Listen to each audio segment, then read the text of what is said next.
পিপিলিকার পাখা গজায় মরিবার তরে ডোনাল্ড ট্রাম্পের যেন সেই মরার স্বাদ হয়েছে, তাই তিনি উড়ে উড়ে গিয়ে ইরানের উপর আক্রমণ করছেন।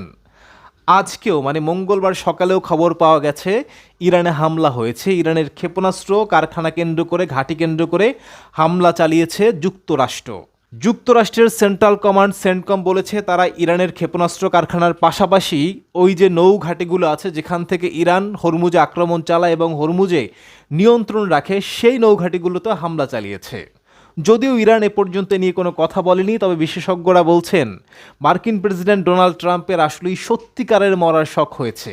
তিনি তাই উড়ে উড়ে গিয়ে ওখানে আক্রমণ চালাচ্ছেন, কারণ তার আসলে নাক কান আগেই কাটা গিয়েছিল।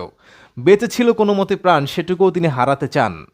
মিডল ইস্ট আইয়ের একটা প্রতিবেদন পড়ছিলাম যেখানে পরিষ্কার করে বলা হয়েছে যে মার্কিন প্রেসিডেন্ট ডোনাল্ড ট্রাম্প এবং নেতানিয়াহু চূড়ান্ত রকমভাবে হেরে বসে আছেন, তাদের জেতার কোনো আশঙ্কা নেই, তারা হারবেনি। এই জন্যই তারা একটা চুক্তির পথ খুঁজছেন। যদিও নেতানিয়াহু সেটা মানতে যাচ্ছেন না, উল্টো কী করছেন, লেবাননে হামলা চালাচ্ছেন।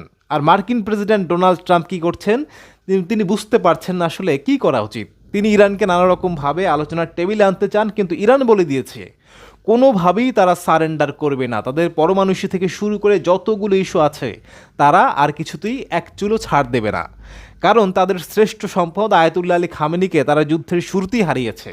যেহেতু খামেনিকেই মেরে ফেলা হয়েছে, তাই আর কোনো ডিলিং ওভাবে হবে না। ইরান যেভাবে চাইবে সেভাবেই হবে। হরমুজ খুলতে হলে ইরানের কথা মেনেই যেতে হবে। ইরানের কথা না মানলে এক চুলো ওখানে আগানো যাবে না। ইরান পরিষ্কার বলে দিয়েছে যে এরপর যদি হরমুজ থেকে কোনো জাহাজ চলতে হয় তাকে টোল দিতে হবে, তার কথা শুনতে হবে। ইরান প্রমাণ করে দিয়েছে যে হরমুজ তাদের কাছে এখন পানির কলের মতো, ইচ্ছে মতো তারা খুলতে পারে, ইচ্ছে মতো তারা বন্ধ করতে পারে। সেখানে আমেরিকার কোনো আধিপত্য নেই। যদিও আমেরিকা দাবি করে আসছে তারা সেখানে অবরোধ করেছে, আসলে তার কোনো লক্ষণ নেই। কেন?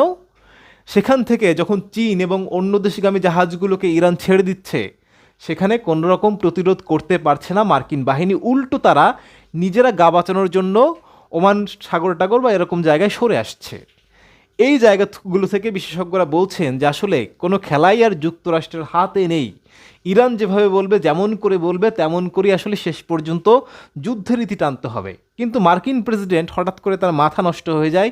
তিনি কি করে বসেন, উল্টাপাল্টা কাজ করেন। যেমন একটা আলোচনার মধ্যে এই যে হামলাটা হঠাৎ করে মঙ্গলবার ভোররাতে চালানো হলো, তার ফল কি হবে?